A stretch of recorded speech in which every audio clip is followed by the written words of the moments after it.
Graça e paz, meus irmãos. Amém?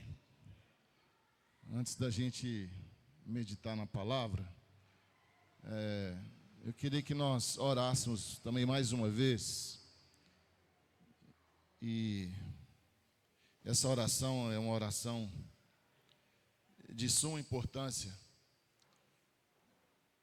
Eu sei que esse movimento de oração vai ficar mais forte ainda, porque de um tempo para cá, Satanás tem investido muito para trazer o pânico nas famílias, né? Isso aí é uma arma que Satanás usa com frequência. E nesses últimos dias,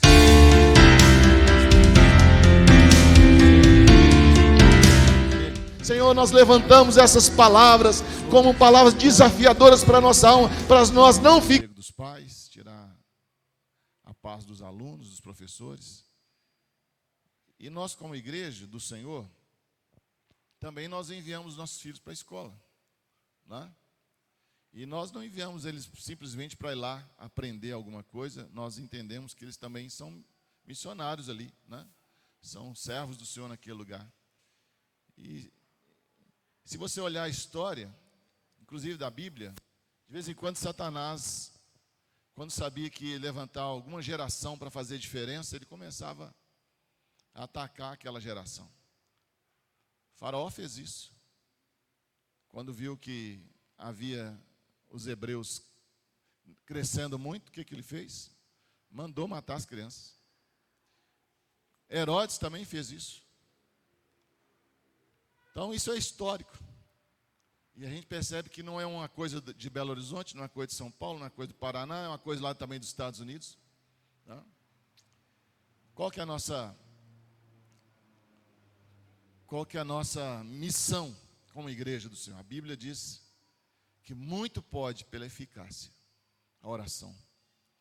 Eu sei que o governo vai tomar medidas, já está tomando, os policiais já estão tomando medidas, mas a igreja também tem que se posicionar. Amém, irmãos? A nossa posição é nas regiões celestiais. Nosso posicionamento é nas regiões celestiais. Porque a Bíblia nos ensina que a nossa luta não é contra a carne e não é contra sangue. É contra os principados e potestades deste mundo tenebroso. Então nós vamos em nome de Jesus. Sei que você já levantou e sentou algumas vezes, mas prometo que você vai ficar pelo menos uns 40 minutos sentado, né? Então eu queria que você, mais uma vez, por favor, você colocasse em pé. Eu sei que todos nós aqui, se não temos filhos, temos parentes que estão em escola. E essa semana já tem um boato, né? Tem várias coisas rodando aí, que essa semana o diabo, ele é assim mesmo, ele ameaça, né? Ele faz isso.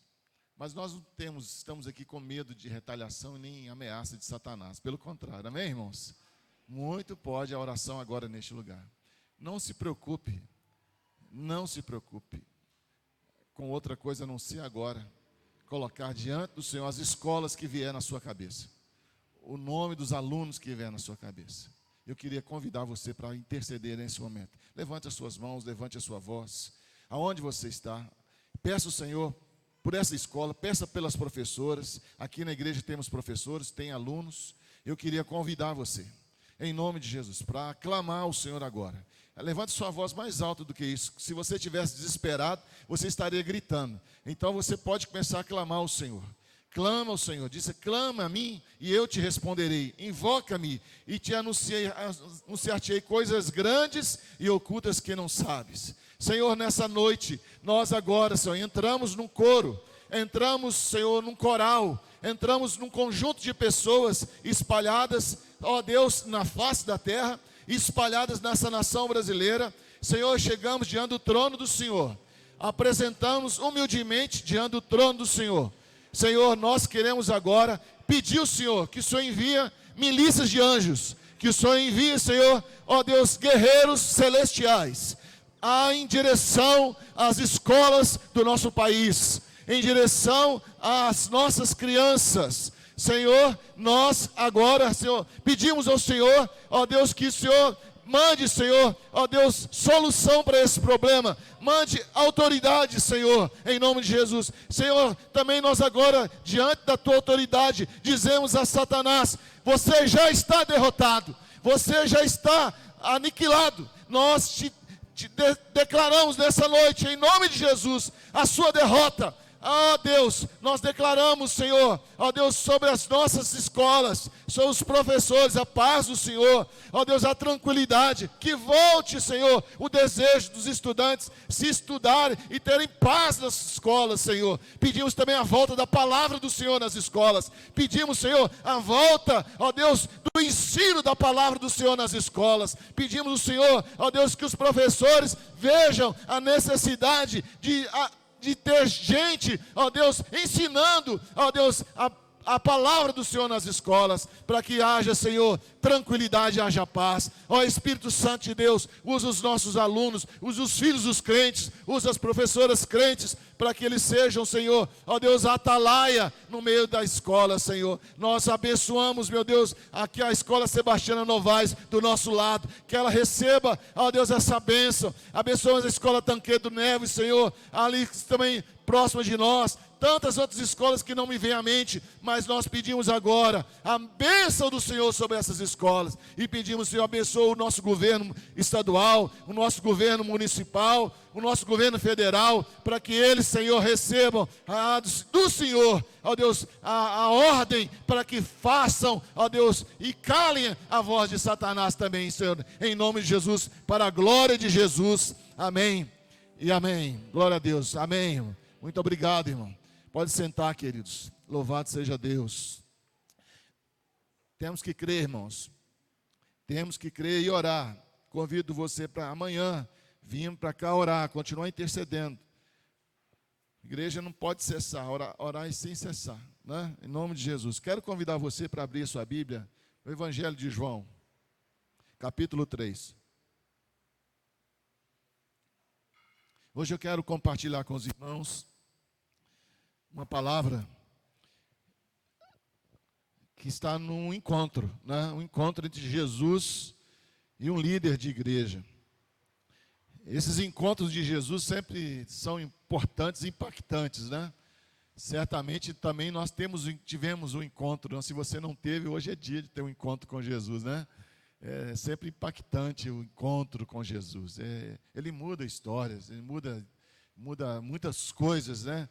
E aqui foi um encontro maravilhoso, né?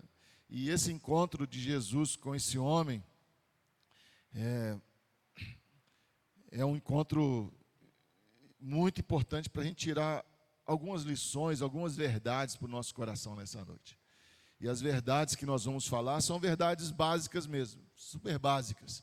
Verdades básicas da salvação. Esse é o nosso tema, né? Trabalhar algumas verdades. Por que verdades básicas? Porque por vezes ou outras a gente percebe que a gente às vezes precisa voltar no básico. A gente precisa ir lá no básico, né? De vez em quando a gente, quando começa a ensinar o dever de casa para os nossos filhos, a gente percebe que a gente já esqueceu de algumas coisas, né? E a gente, quando volta no básico, a gente fala assim: olha que legal, isso é importante, eu tinha esquecido disso já, né? Então, vamos ler a partir do versículo 1, e nós vamos ler até o versículo 21. Os irmãos podem acompanhar a leitura, eu farei a leitura. Havia entre os fariseus um homem chamado Nicodemos, um dos principais dos judeus.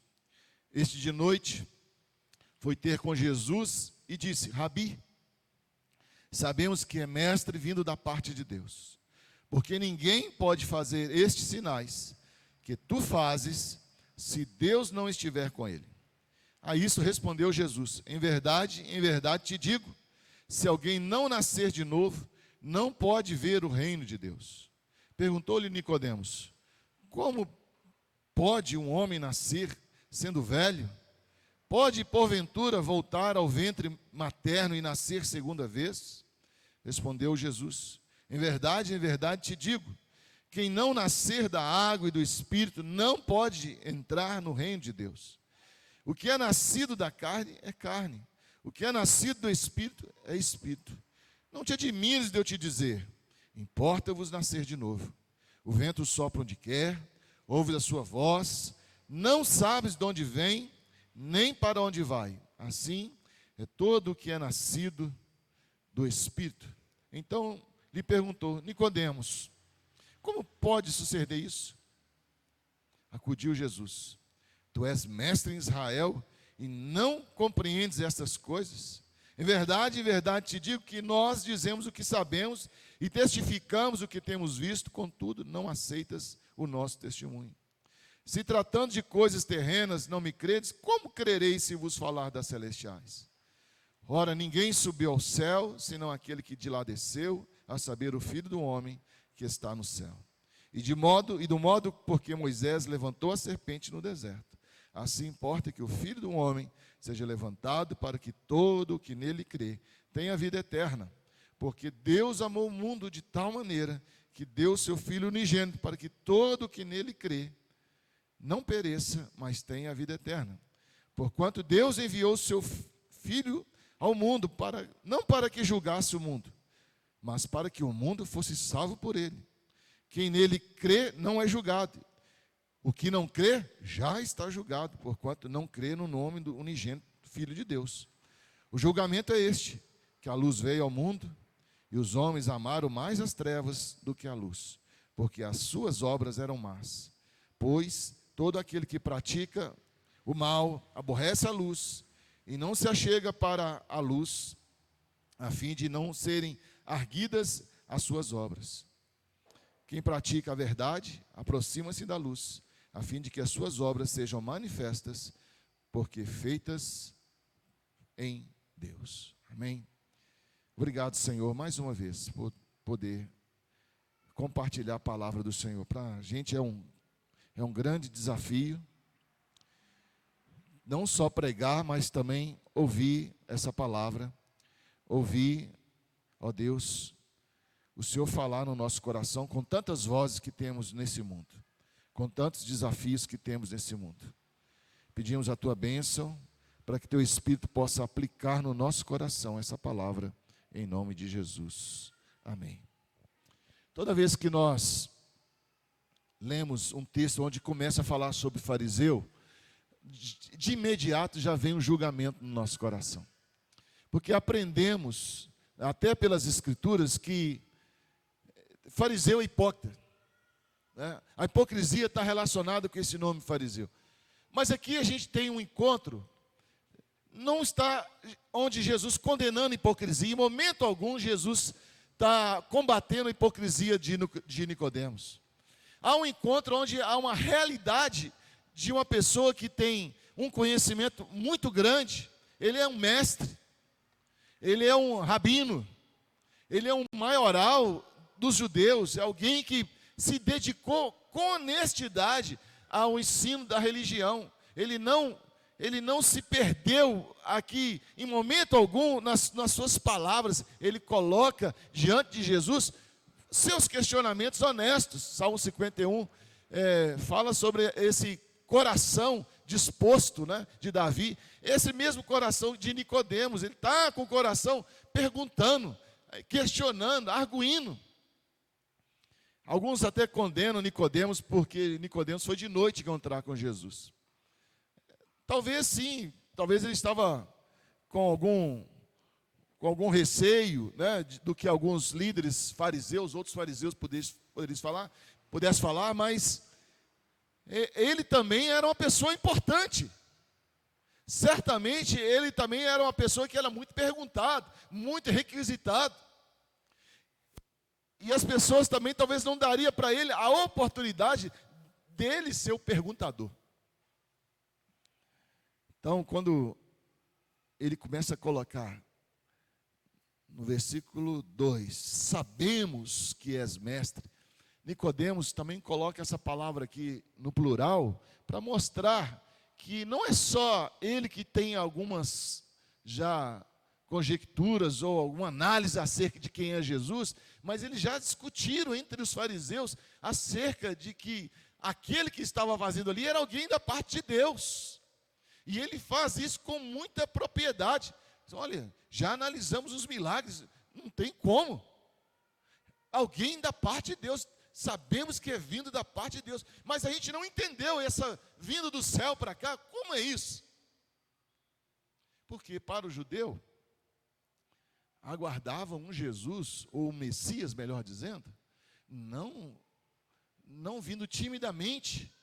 Aguardava a vinda do Messias que viesse revolucionar o reino daquela época. Não esperavam o Messias chegar de um nascimento através de uma jovem, de um adolescente, de um casal pobre, sem recursos.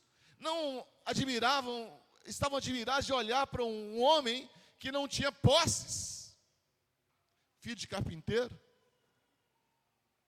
O fato é que Nicodemos tem questionamentos, talvez você também, mesmo sendo cristão há bom tempo, ainda permeia no seu coração alguns questionamentos. Talvez nós não sejamos tão honestos, e a gente vai deixando um pouco de fazer perguntas quando vamos ficar mais velhos, e ficamos irritados com determinadas perguntas, né?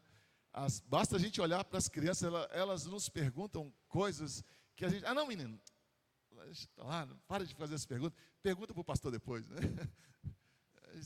A gente sempre terceiriza algumas perguntas, né? Quando pergunta para o pai alguma coisa, ele manda perguntar para a mãe. Quando pergunta para a mãe às vezes devolve para o pai.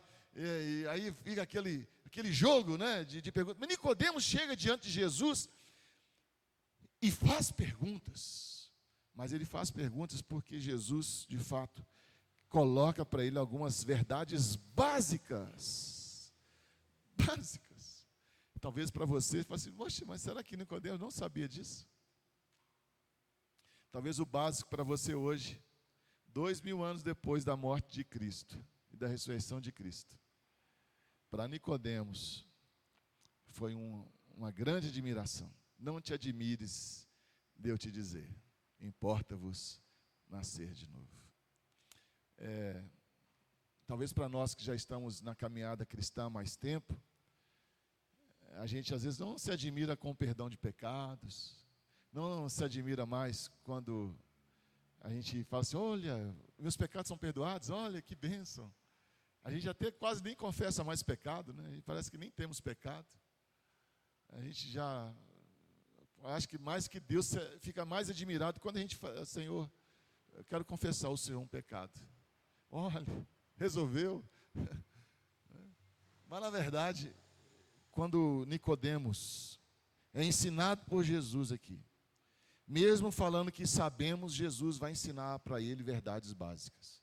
Mesmo você tendo já um conhecimento, a palavra de Deus que mas eu aprendi isso na igreja católica, eu aprendi isso lá na igreja fulano. Mesmo assim, o Senhor Jesus quer nos ensinar algumas coisas importantes. E ele usa algumas figuras ou imagens, porque é bom a gente guardar imagens, né? E a primeira imagem que ele coloca a imagem de um nascimento.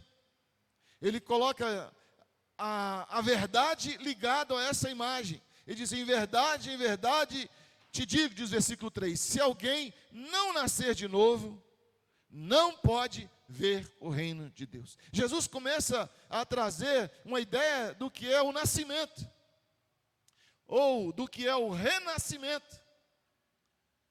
Muitas vezes nós olhamos para o nascimento e admiramos, né? Essa semana passada nasceu uma belezinha aqui na igreja, né? A filha da Helenita e do Edvilson estão lá, né? Daqui uns dias ela está chorando aqui, a Lisa, né? Está aqui chorando, né? Está aqui, que maravilha, o choro da criança é bom na casa dos outros, né, irmão? Na nossa casa, né? Sossego, paz e amor, né? Eu já passei muito por choro, então, glória a Deus, hoje eu estou em paz, me deito e logo pego no sono, né? Oh, glória. Mas o nascimento é algo que nos traz admiração, né? A morte nos traz preocupação, nós oramos aqui, né? Traz angústia no nosso coração, mas o nascimento traz para nós expectativas, traz esperança.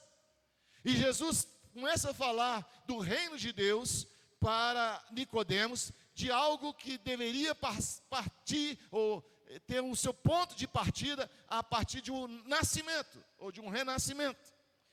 E quando Jesus fala com ele, se alguém não nascer de novo, ou outra tradução vai dizer, não nascer do alto, ele não entende, porque naquele momento, a única coisa que a religião fazia naquele momento era pegar os recém-nascidos e circuncidar os recém-nascidos homens. A religião judaica só tinha um interesse com as crianças de apresentá-los, de doutriná-los, lá Deuteronômio capítulo 8 diz que inculcar na cabeça das crianças até que eles conseguissem caminhar sozinhos, mas o nascimento naquele momento era a apresentação simplesmente ali. Mas para Jesus, Jesus não estava falando desse nascimento. Então quer dizer que eu teria que voltar lá no ventre da minha mãe, o ritual religioso, eu tenho que voltar lá e refazer todo o processo. Jesus está dizendo, você precisa entender alguma coisa, Nicodemos. Não é voltar, não é nascer da água, é nascer do Espírito. Jesus não condena o nascimento natural, ele disse, não importa, não, claro que importa, é a única entrada que nós temos nesse mundo, não tem outra entrada, meu irmão, ninguém entra nesse planeta se não for através de uma mulher, amém, irmão? Amém, irmãs? Vocês são maravilhosos, ninguém entra aqui se não for através de vocês. Não existe extraterrestre, não existe alienígena, ninguém entra a não ser através de uma mãe, de um nascimento. E Jesus respeitou isso, ele respeitou a forma de entrar nesse planeta. Só tem um jeito de sair desse planeta. De que jeito? Morrendo. Não tem outro jeito. Não tem como, vamos fugir, né, por outro lugar, né, diz a música. Não tem como. O nascimento é uma porta de entrada, mas Jesus mesmo disse, eu sou a porta. Eu sou a porta. Ele mesmo traz essa figura, e ele mesmo vai dizer que essa porta agora, que nós precisamos passar por ela, para entender o que é o reino de Deus, não é ser um filho de crente. Não é nascer simplesmente numa religião. Mas eu nasci católico, vou morrer católico. É isso, você vai morrer católico. É isso que você apenas experimentou uma parte de um nascimento. Ou nasceu evangélico, presbiteriano, batista, metodista, assembleano. Não sei, você apenas experimentou uma parte do nascimento. Jesus disse que aquele que nascer da água e do Espírito. Jesus não contradiz, não contrapõe os nascimentos, mas Jesus está dizendo que nascer fisicamente é muito importante, mas nascer espiritualmente sobrepõe o nascimento físico. Por isso que nós valorizamos muito o novo nascimento. Por isso que nós, quando recebemos alguém no batismo, nós perguntamos, você nasceu de novo? Você experimentou um nascimento? E por vezes nós confundimos nascimento com conversão. Pastor, eu já vi pessoas que converteram e desviaram, é verdade. Mas eu nunca vi alguém que nasceu de novo e desviou. Porque a conversão é algo que o homem pode fazer. Mas o novo nascimento só o Espírito Santo pode fazer.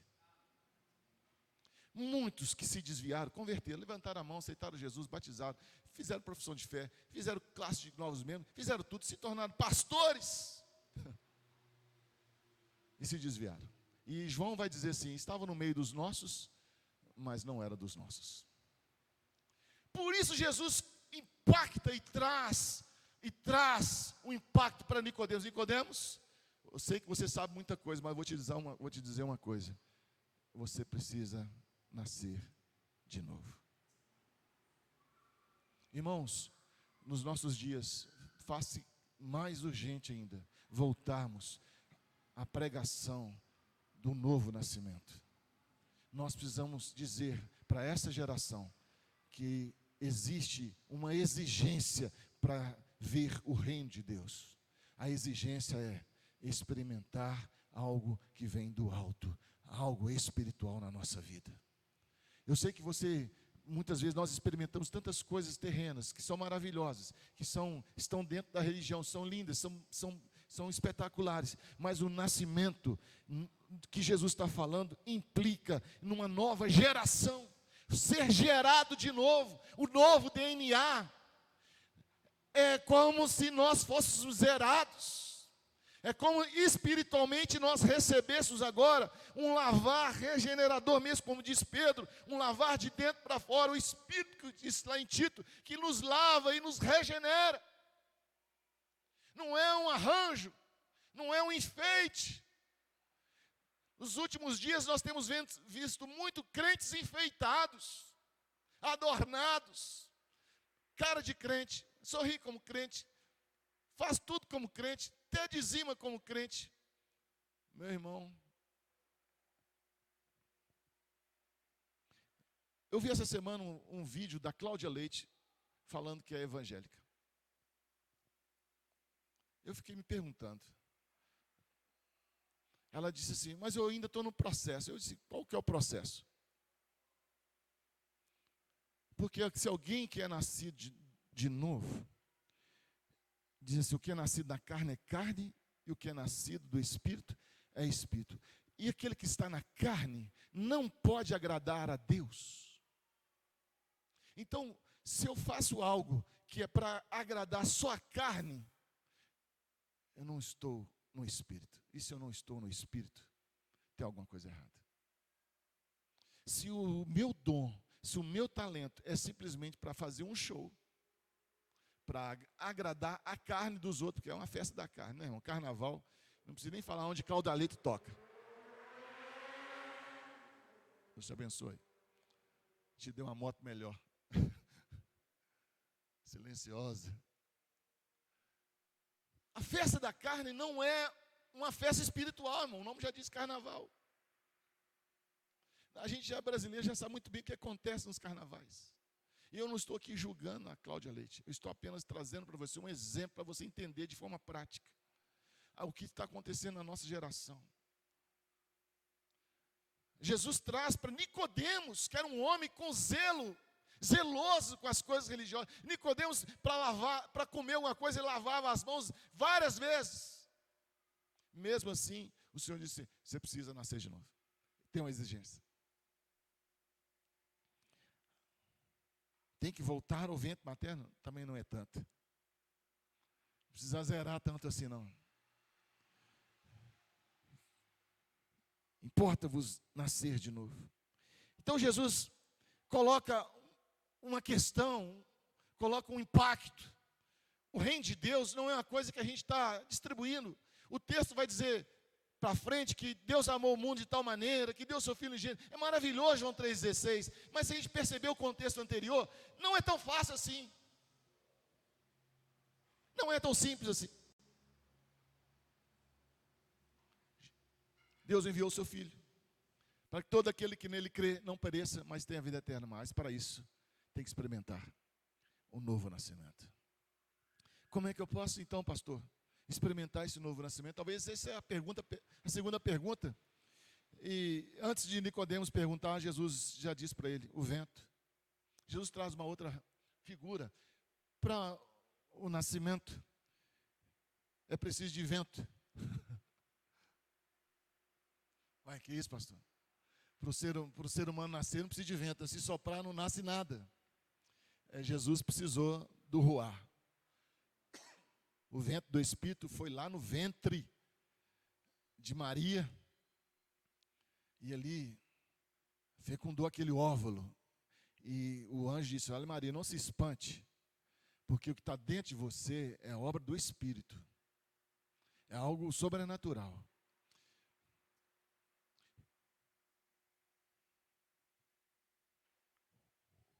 O ser humano, quando nasce, os seus pulmões estão cheios de líquido. Antes dele sair para esse mundo, estão cheios de líquido. Eu não sou nenhum formado nessa área. Eu até tive muita dificuldade em biologia na minha época. Mas é fácil entender isso. Está lá dentro da bolsa, cheio de líquido amniótico, está cheio. Quando ele sai, os seus pulmões têm que fazer um movimento. E ela chora porque dói. Porque dói. Sai o líquido e entra o ar. Se esse movimento não acontecer, eu lembro quando da Amanda eu não assisti o parto, mas do Felipe, meu segundo filho, eu assisti o parto. E a primeira coisa que eu queria ver era o menino chorando. Eu queria ver ele dar um berro. Ouvi ele dar um berro na sala. E aí ele fez assim, nha. Eu fiquei preocupado. Eu falei assim, esse nha não é certo. Eu quero ver esse menino berrando. E eu vi a Cris ali, o pediatra já sai com o bebê, eu falei assim, ó, fica aí de boa que eu vou lá. Eu fiquei com um olho no peixe e outro no gato. Eu fiquei lá, e eu falei assim, mas esse miadinho dele, não, para ficar tranquilo, pai, daqui a pouco ele vai abrir o berreiro. E o médico limpava, tirava, enfiar a cabeça, põe o menino debaixo da torneira, e aquela coisa toda, meu Deus. E aí puxa o negócio, enfia o negócio dentro do negócio, menino, e daqui a pouco, o pulmãozinho dele encheu, irmão. Pensa num menino que berra até hoje. Hoje eu tenho que falar, menino, para de falar alto, pelo amor de Deus. O pulmão dele encheu do vento, do ar. Sabe, irmãos? Sabe por que muitas vezes o crente fica calado, moado no canto? Porque falta espírito. Falta encher do Espírito Santo de Deus. Por isso que a gente fica calado. Falta o ar. Nicodemos tem que esvaziar desse líquido da religião e começar a encher os seus pulmões do vento do Espírito Santo de Deus. O nascimento faz com que a gente passe a viver, se alimentar de forma diferente de uma pessoa que é nascida só na carne. A nossa comida, a nossa bebida, não é mais churrasco, não é mais bebida, cerveja, Coca-Cola. A nossa comida e bebida agora é as delícias ou fruto do Espírito Santo de Deus. Nós passamos agora a alimentar daquilo que vem do vento.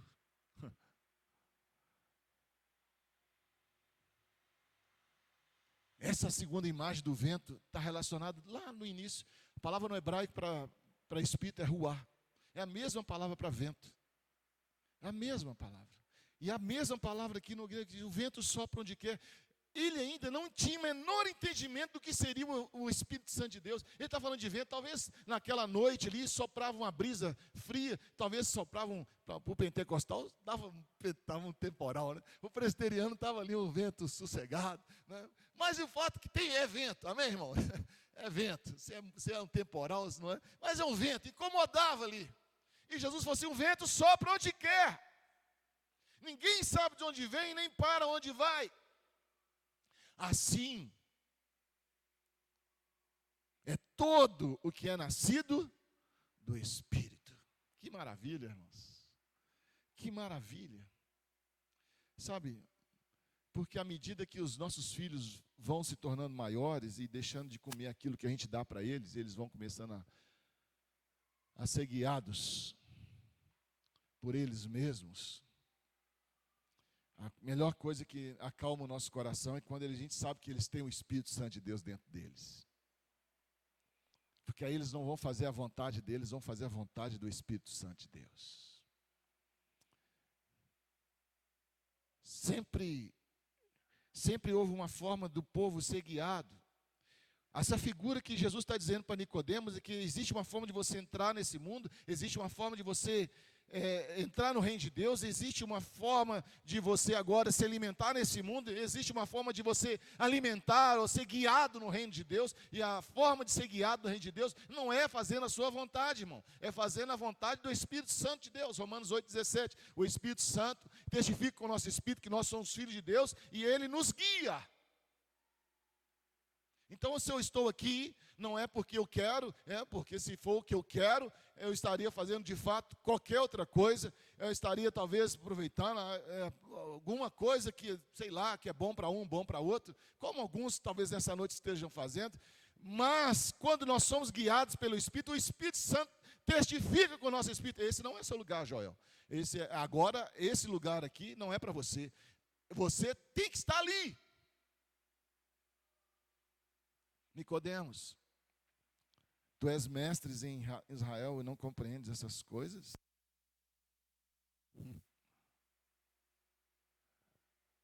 Sabe por quê? A religião gosta de guiar as pessoas. E a religião, o sistema religioso quer dizer para você o que você tem que fazer, inclusive o que você tem que vestir. O que você tem que comer. Olha, pastor, beber cerveja é pecado? A Bíblia nunca falou, mas eu nunca bebi. Mas por que você nunca bebeu? Porque todas as coisas me são lícitas, mas nem todas convêm. Porque o Espírito Santo, eu nunca vi alguém cheio de cachaça ser cheio do Espírito, já viu? Já viu alguém cheio de cerveja, com um bafo de cerveja, dando glória a Deus? Nunca vi. Então, para eu ser cheio do Espírito, tem que me esvaziar de algumas coisas. E de Coca-Cola também. Para não falar só da cerveja. Tem hora que a Coca-Cola se torna pior, né, irmão? Ao invés de falar um glória a Deus, ele arrota.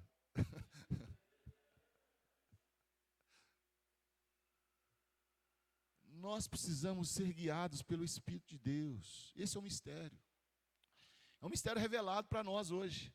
Atos 1:8 diz: mas recebereis poder ao descer sobre vós o Espírito Santo, e sereis o quê? Minhas testemunhas, tanto em Jerusalém, Judeia, Samaria, até os confins da terra. Olha que maravilha, irmão. Olha que bênção. Porque essa missão dada a Jesus pelo Espírito, Jesus estava ali movido, impelido pelo Espírito, dizendo para Nicodemos: você não vai fazer nada na carne, Nicodemos. O judaísmo, todos esses ismos na carne não vão a lugar nenhum, não vai sair de Jerusalém. Não vai sair. Agora, movido pelo Espírito Santo de Deus, o vento vai soprar longe. Quem segura o Espírito Santo de Deus? Quem segura um servo, uma serva, quando está cheio do Espírito Santo de Deus? Não é só rodar na igreja, não. Rodar na igreja é fácil. Igual o ventilador. Esse ventilador é mais crente que muito. Ele roda todo culto. Roda para lá, roda para cá. Mas é mais do que isso. É rodar o mundo levando a mensagem do Evangelho. Não é rodar a baiana, ficar nervoso. É ser controlado pelo Espírito Santo. É na hora que o Espírito Santo, na hora que provocar você manifestar o fruto do Espírito. Nicodemos, se tratando de coisas terrenas, você conhece bem, mas das coisas celestiais ainda você não entendeu. Mas nós entendemos. Tenho certeza que você já tem uma compreensão maior, porque o Espírito Santo já habita no seu coração. Se você ainda não está entendendo, o Espírito Santo está falando que você precisa entender. Você precisa começar a discernir as coisas de forma espiritual. Você precisa alimentar a sua alma mais do que o seu estômago. Paulo, quando escreve aos Coríntios, fala assim: o Deus deles, falando dos gregos, é o estômago. Já viu o papo de amanhã, quando você chega no trabalho, assim, de segunda-feira? Pô, bebi todas. Não é? Comi um churrasco, uma picanha. Chegou lá em casa. Uma picanha. Pô, legal. E aí, o que mais? Não, que mais o quê? Não, que mais? Só isso? Aí depois dormir. Legal. Que bacana. Mas sábado que vem, sextou de novo. Uau. Tem coisa melhor, irmãos. Agora o crente também não pode ser esse crente religioso. Por que você fez? Eu fui na igreja. Quem mais? Eu fui na igreja. Uau. O que mais você fez? Eu fui na igreja. De manhã e de tarde. Uau. O que mais? Eu fui na igreja. Uau. Isso é Nicodemos. Isso é coisa terrena. Se tirar a igreja, como a pandemia tirou, você vai fazer o quê? Eu ligo online. Faça conexão. um culto online. Uau! Você precisa experimentar o ser guiado pelo Espírito Santo de Deus, te levando em lugares. E na igreja é uma bênção, irmãos. É uma bênção. Não, Hebreus 10, 23, não deixe de congregar como é costume de algum.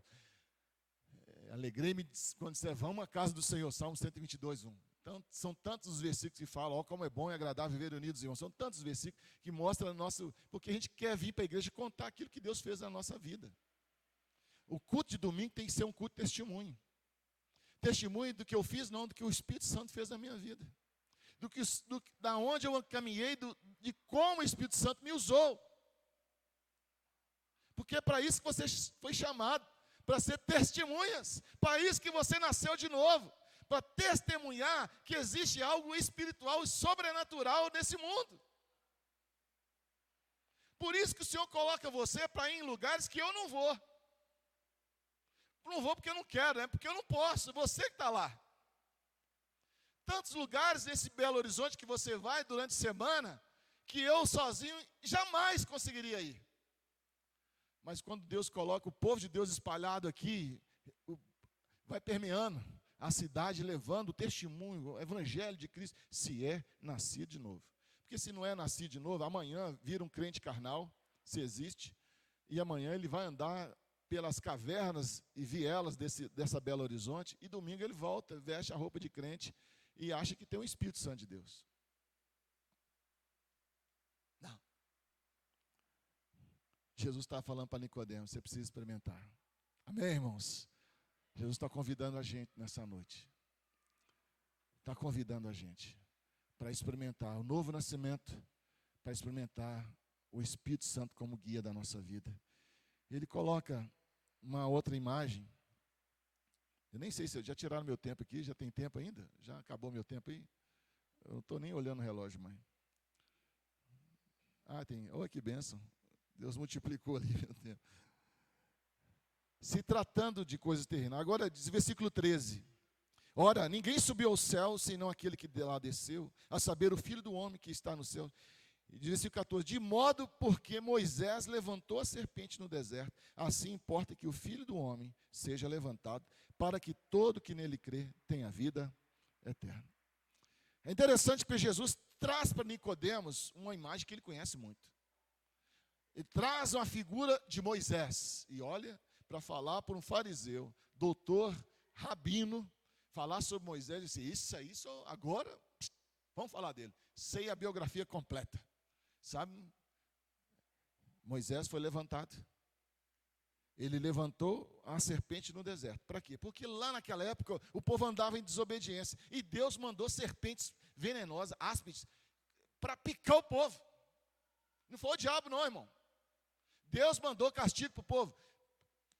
E o povo começou a ser picado e morrer envenenado. E aí Moisés pediu ao Senhor, tem misericórdia. Deus falou assim, faz o seguinte, pega uma serpente, enrola no ar e levanta. Talvez você manda o povo olhar. E quando o povo olhava, eles eram curados. É claro que isso é uma imagem, que isso é uma figura. E o povo olhava e tinha fé, porque é essa única maneira que nós temos com relação ao reino de Deus. Não tem outra relação a não ser um olhar de fé. Não tem razão. Ah, pastor, eu não consigo ter fé porque quando olho para a ciência, algumas coisas não vem. Ô, irmão, você precisa entender que a fé é algo que é dom de Deus, diz Paulo. E ou você olhar, ou você crê ou não crê. Quando você olhar para a cruz de Cristo, quando você olha para aquela cruz, você fala assim, e sim, eu amo a mensagem dessa cruz, porque dela vem a minha salvação. Foi assim que aconteceu. Nicodemos está agora sendo levado a uma imagem. Nicodemos fica talvez pensando, mas o que tem Moisés? Moisés é lei. O que tem essa serpente numa cruz? Jesus está falando dele. Eu vim cumprir a lei. Em Cristo Jesus é o fim da lei. Porque a lei é a maldição. Não a lei é a maldição em si, mas a lei é boa, perfeita, é agradável. Mas através da lei nós somos amaldiçoados. Já falamos aqui 2 domingos atrás. Mas quando olhamos para a cruz de Cristo, nós vemos a graça de Deus sobre nós. Amém, irmãos? A graça. A graça sendo derramada sobre nós. O sangue vertido na cruz, que nos liberta de todo pecado. Só tem um jeito de entrar no reino de Deus, quando eu creio que o sangue de Cristo me lavou dos meus pecados, me purificou dos meus pecados. Não foi a minha bondade, não foi porque eu sou um cara eloquente, porque eu sei tocar bem, eu sei cantar bem, não foi por causa disso. Essas coisas são secundárias. Prioridade 01 é o sangue de Cristo que nos lava. Sem derramamento de sangue não há remissão de pecados. Nicodemos conhecia muito bem essa história lá em Números, das serpentes. Mas quando Jesus é levantado, Nicodemos precisa crer naquele Cristo crucificado. Talvez ele não acreditava que através de um nascimento o Messias viria, mas naquela cruz ele precisava crer. Sabe, irmãos, nós não somos aqueles que adoram o nascimento, não adoramos o nascimento lá, não adoramos a mãe, nós adoramos a mensagem, o Cristo, o Evangelho, a cruz. Ela é o sinal da nossa redenção, é ela que nos remete. Então a diferença agora, Nicodemos, não é olhar para os símbolos. Os judeus tinham muitos símbolos, vários sinais, vários castiçais, vários símbolos. Eles eram agarrados e ainda são agarrados a muitos simbolismos. Tanto é que os judaicos cristãos, eles são carregados de simbolismo até hoje. Quando você encontra um cristão judaico aí, ele gosta de várias simbologias. Mas o único símbolo que nós devemos carregar no nosso coração é a cruz vazia. É a cruz vazada. É a cruz que não tem ninguém lá mais pendurado. Amém, irmãos? Ele desceu de lá, mas já está ressurreto. O mundo sofre com o veneno do pecado, irmão. De vez em quando também nós somos picados por uma serpente. De vez em quando o pecado contamina a nossa alma, nos envenena. De vez em quando a gente, como crentes, mesmo crentes que ainda estão sujeitos a pecados, diz João, aquele que diz que não tem pecado é mentiroso. De vez em quando a gente percebe que a gente está esquisito, aí o Espírito Santo fala assim, você foi picado. Você está envenenado. Você precisa confessar. João 1,9 diz, se confessarmos os nossos pecados, Ele é fiel e justo para nos perdoar os pecados e nos purificar de toda injustiça. Naquele momento que confessamos os pecados, nós sentimos o alívio na nossa alma. O bálsamo, o sangue de Cristo, tem certeza que o Senhor me perdoou. É claro que você não vai sair atrás de cobra de novo, né, irmão? Você não vai querer ser picado de novo. Não é isso, o crente não fica atrás de serpente, fica atrás do diabo, atrás da tentação. O crente foge da impureza, ele fica longe. Está tendo uma briga de cobra ali, eu estou fora. O que é que está acontecendo ali? A chance de você ser picado é 9-1, então eu passo longe. Nem lá eu passo perto. Por que isso? Porque eu sei que a cruz de Cristo me perdoa, mas custou um preço muito alto para Jesus. Custou um preço muito alto. Quando eu vejo que as dores que Cristo levou sobre si, por minha culpa, pelos meus pecados, eu disse, eu não posso vacilar. Por hora ou outra acontece. E ele disse, João disse, temos um advogado, esse mesmo também intercede por nós. Nicodemos, não precisa desses rituais, sacrifícios mais, não precisa ir lá em Moisés, no ritual todo de Moisés para pedir o perdão do pecado, não precisa matar um boi, não precisa carregar tanta penitência, o sangue de Cristo já perdoou, amém, irmãos? Já nos perdoou, glória a Deus por isso. Essa terceira imagem mostra que o reino de Deus é lugar de pessoas que foram lavadas, regeneradas, não foi lavada com água. Então não é o batismo que salva. O batismo é apenas uma confirmação externa. O batismo não salva ninguém. Até porque se salvasse o ladrão estaria morto, condenado. Morto ele está, né? Mas condenado. Não teve chance de descer, não foi batizado por imersão, nem por aspersão, nem por efusão, por nada. Então não defenda batismo como forma de salvação. Mas Jesus deu uma ordem para a igreja. Batizar em nome do Pai, do Filho e do Espírito Santo. Porque essa é a missão da igreja. A missão da igreja não é salvar ninguém. A missão da igreja é pregar o evangelho, falar do nome de Cristo, falar do reino de Deus e selar essas pessoas com um batismo externo, sim, mas sabendo que internamente esses que tiveram chance já foram selados pelo Espírito Santo de Deus. E quando somos selados, nós dizemos para o mundo: o sangue de Cristo me separou. Agora eu sou um santo. Eu sou um santo. Sabe, irmãos, uma das coisas que nós devemos valorizar novamente no nosso meio é a palavra santidade. Buscarmos a santidade, buscarmos o adjetivo de santo. Porque a Bíblia diz: sede santos, como eu sou santo. A gente aceita muito fácil que os crentes hoje são perdidos. A gente está aceitando esse discurso: a igreja, realmente, nos últimos dias, a igreja, e falando mal da igreja, Não, irmãos, a Bíblia diz que Jesus vai vir buscar uma igreja santa, imaculada, pura, as suas vestes lavadas, diz Apocalipse. Então, se você quer fazer parte dessa igreja que vai subir, como nós cantamos aqui, né, irmão? Maranata, vem Jesus, nossa roupa tem que estar lavada. Tem que estar lavada. Eu sei que você lava a roupa toda semana, você lavou só uma vez. Quando você comprou a roupa, foi só aquela vez que você lavou? Ou você lavou toda semana? Você usou, lavou, não é, irmão? Tem crente que só lavou, só confessou pecado, só quando ele batizou. Depois ele nunca mais, não confessa pecado, não adora, não busca santidade, não lê a Bíblia, não ora, não faz mais nada. Ele está achando que Jesus vai buscar ele, que não vai nem reconhecer. Tanta sujeira. Acumulado. Eu tenho um aquáriozinho lá em casa, de vez em quando eu falo com vocês dele aqui, né? Eles ficam me olhando lá assim, mas eles estão lá. Se eu não lavar o aquário, irmão,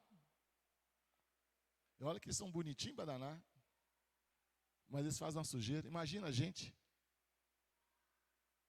Imagina a nossa alma, que acumula tanta coisa, tanto sentimento, e o Espírito Santo está ali apagando. Por último, vocês me deram mais 40? Brincadeira. Versículo 21, estou encerrando, irmão. Esses meninos são uma benção, eles me controlam aqui, o pastor fala muito.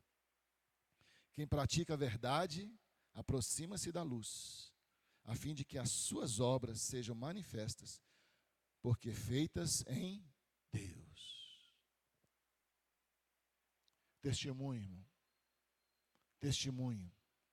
Nicodemos, você está aqui de noite, né, Nicodemos? Eu estou chamando você para dar testemunho de dia. Estou chamando você, estou falando para você que o reino de Deus é o reino da luz. As coisas não são feitas nos becos. Igreja do Senhor Jesus. Eu sei que a gente até apaga a luz na hora do louvor, né? É bom, né? Dá uma sensação boa. Valoriza muita coisa. A transmissão fica melhor. Fica tudo melhor. Eu falo que IPB é Igreja das Paredes Brancas, né? Igreja das Paredes Brancas, IPB. Igreja Presbiteriana do Brasil. Porque começou uma onda mesmo de igrejas de paredes pretas, né? Não tem nenhum problema quanto a isso. Não vejo problema. Se quiser pintar, pode pintar à vontade. O problema está as paredes do coração. Esse é o problema. Se a gente está preocupado mais com essas paredes, igual Nicodemos estava tão preocupado com os rituais, do que com o coração. Se jogar uma lanterna daquelas assim, poderosa na sua alma, o que vai O que vai achar? Está branquinho? Nós pintamos aqui, fizemos um mutirão aqui nas salas. Estava um horror uma sala ali. Estava horroroso. A chuva veio e mofou tudo. Eu fiz uma oração em nome de Jesus, tomei antialérgico, desloratadina, bati os remédios no nariz e vim, botei máscara e vim ajudar os irmãos no mutirão. Deus é tão bom que eu não tive nada, louvado seja Deus. Não tive nada. Mas estava horroroso. Tiramos tudo para fora. Pintamos tudo bonitinho, ficou cheiroso. Assim, agora o Espírito Santo de Deus está feliz aqui, né, irmão? É casa de Deus, está limpinho, maravilhoso. Mas é a nossa alma. O Espírito Santo também está querendo jogar luz aí. O reino de Deus não é treva, não. Está andando nas trevas, fazendo coisa escondida, fazendo coisa que não glorifica o nome de Deus. Se perguntar da sua vida, como está? Você quer encontrar com Jesus só nos becos, nas vielas, não quer dizer que é crente. Está com vergonha? Ontem mesmo eu estava na palestra e uma palestrante falou assim, alguém lá da palestra falou que trabalha com reforma de Bíblias. Eu fiquei feliz, quase a gente não vê mais isso. Pessoas que reformam Bíblias. Eu falei assim, parabéns pelo seu trabalho. É uma coisa rara hoje. E a palestrante falou assim, minha filha nem usa mais Bíblia, a Bíblia é só no celular, morre de vergonha de Bíblia. Eu disse, gente de Deus. E ela falou com aquilo com orgulho. Eu falei assim, eu tenho Bíblia no celular.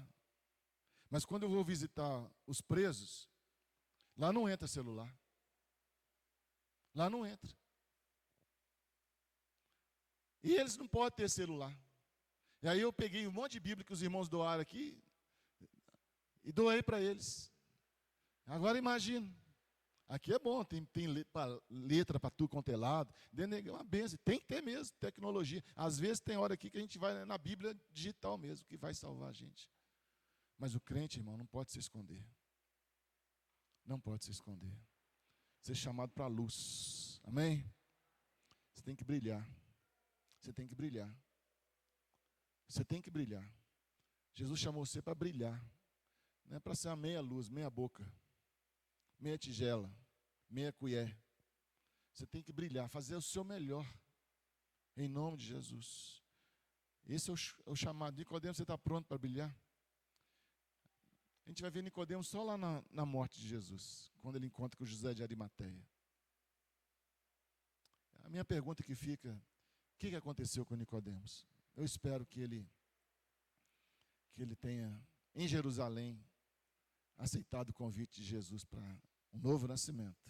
Entender o Espírito Santo de Deus, ser uma testemunha e brilhar para a glória de Jesus. Amém? Vem cá, banda, vem aqui na frente. Vamos ficar em pé.